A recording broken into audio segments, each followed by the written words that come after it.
شروع کرتی ہوں اللہ کے نام سے جو بڑا مہربان نہایت رحم کرنے والا ہے۔ اسلام میں جب 4 شادیوں کی اجازت ہے تو حضرت فاطمہ سلام اللہ علیہا کی زندگی میں جب حضرت امام علی کی دوسری شادی ہونے لگی تو رسول اللہ نے اس شادی کو کیوں روک دیا؟ کیا واقعی حضرت علی دوسری شادی کرنا چاہتے تھے یا ان کے لیے کوئی چال چلی گئی تھی؟ ابو جہل کی بیٹی کے خاندان اہل بیت میں آ جانے سے اگر کوئی خطرہ تھا تو کیا حضرت ام حبیبہ بنت ابی سفیان کے حرم رسالت میں داخل ہونے سے وہی خطرہ نہ تھا؟ کیوں حضور نے حضرت علی کو جبیریہ بنت ابو جہل سے نکاح کرنے سے روکا اور خود حضرت ام حبیبہ بنت ابو سفیان سے شادی کی؟ دوستو، ویڈیو کو مکمل دیکھے بنا آپ اس بارے میں کوئی بھی حتمی فیصلہ نہیں کر پائیں گے۔ آج کا واقعہ حضرت امام زین العابدین حضرت علی بن امام حسین اور ابو ملائکہ کی روایت سے پیش کیا جا رہا ہے، جسے انہوں نے مسعور بن مخرمہ سے روایت کیا ہے۔ اس کے علاوہ عبداللہ بن زبیر نے بھی اس اہم واقعہ کو روایت کیا ہے، جبکہ امام بخاری نے احکام و مسائل، امام مسلم نے کتاب فضائل الصحابہ الحدیث، ابو داؤد نے کتاب النکاح میں، ابن ماجہ نے بھی کتاب النکاح میں، ترمذی میں کتاب المناقب میں اور حاکم میں کتاب معرفت الصحابہ میں بہت سی سندوں سے اس واقعے کو روایت کیا گیا ہے۔ اس واقعے کی تفصیل کچھ اس طرح ہے۔ فتح مکہ کے فوراً بعد ابو جہل کا خاندان مسلمان ہو گیا، جس میں اس کی ایک خوبصورت کنواری بیٹی بھی تھی۔ کچھ صحابہ نے مل کر حضرت علی کو مشورہ دیا کہ آپ ابو جہل کی بیٹی جویریہ سے شادی کر لیں۔ کچھ صحابہ نے نکاح کا پیغام جویریہ کے گھر بھیج دیا۔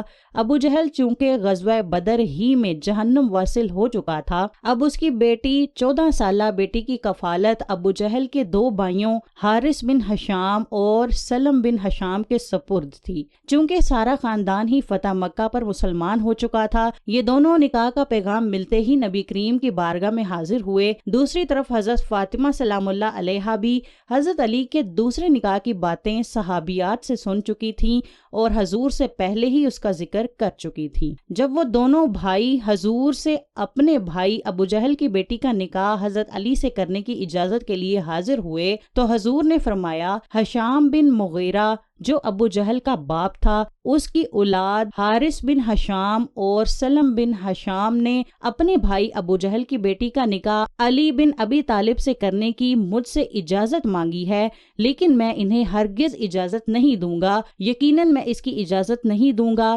ہرگز میں اس کی اجازت نہیں دوں گا۔ البتہ اگر علی بن ابی طالب میری بیٹی کو طلاق دے کر ان کی بیٹی سے نکاح کرنا چاہیں تو میں اس میں رکاوٹ نہیں بنوں گا، کیونکہ فاطمہ میرے جگر کا ایک ٹکڑا ہے۔ جو اس کو برا لگے وہ مجھ کو بھی بہت برا لگتا ہے، اور جس چیز سے اسے تکلیف پہنچتی ہے اس سے مجھے بھی تکلیف پہنچتی ہے۔ اس کے بعد حضور نے فرمایا، میں حلال کو حرام اور حرام کو حلال نہیں کرتا، مگر اللہ کی قسم اللہ کے رسول کی بیٹی اور اللہ کے رسول کے دشمن کی بیٹی ایک جگہ جمع نہیں ہو سکتی۔ اس واقعے پر کوئی یہ شبہ کر سکتا ہے کہ رسول اللہ نے خود بھی شادیاں کی تھیں، تو پھر حضرت علی کو دوسری شادی سے کیوں روکا؟ کیونکہ اپنی بیٹی کے حق میں سوکن کو پسند نہ فرمایا۔ اب دیکھیے رسول اللہ کے معاملے میں کیا پیچیدگیاں واقع ہوتی ہیں۔ شرعاً آپ صلی اللہ علیہ وسلم کی بیٹی پر بھی سوتن لانا آپ کے داماد کے لیے حلال تھا، اسی وجہ سے حضور نے بھی یہ نہیں فرمایا کہ ان کے لیے یہ فعل حرام ہے، بلکہ آپ نے خود تصریح فرمائی کہ میں حلال کو حرام نہیں کرتا۔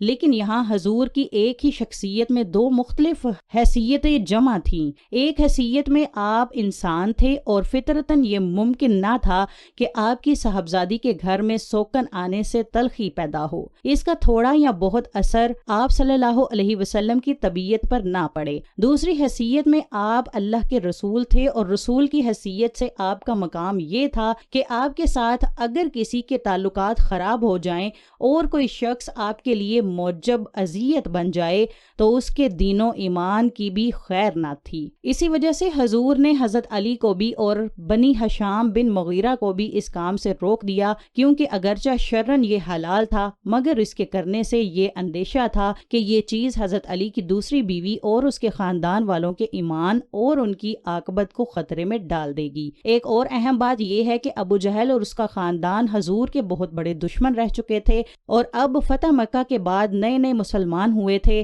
اگرچہ یہ لوگ اسلام قبول کر چکے تھے لیکن یہ تحقیق ہونا ابھی باقی تھی کہ یہ اسلام کا قبول کرنا پورے اخلاص سے تھا یا کہ صرف شکست کا نتیجہ تھا۔ ان حالات میں ابو جہل کی بیٹی حضور نبی کریم کی بیٹی کے گھر سوکن بن کر آ جائے بڑے فتنوں کا سبب بن سکتی تھی۔ اسی لیے حضور نے فرمایا کہ میری بیٹی اور میرے دشمن کی بیٹی ایک گھر میں جمع نہیں ہو سکتی۔ نیز آپ نے یہ بھی فرمایا کہ اگر ایسا ہو جاتا ہے تو بہت سے لوگ فتنوں کا شکار ہو جائیں گے۔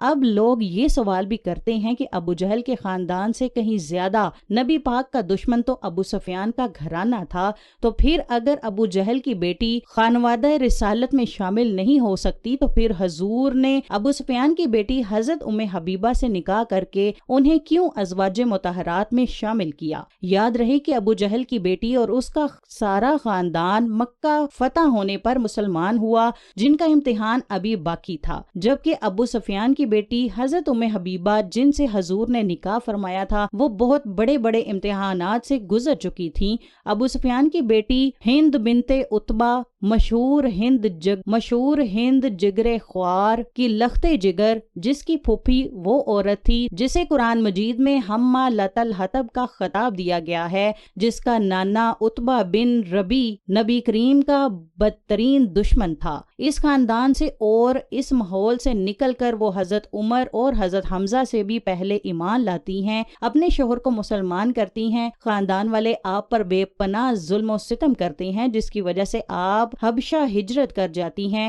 حبشہ جا کر ایک نیا امتحان شروع ہو جاتا ہے، وہاں جا کر شوہر عیسائیت قبول کر لیتا ہے اور حضرت ام حبیبہ دین کی خاطر شوہر سے علیحدگی اختیار کر لیتی ہیں۔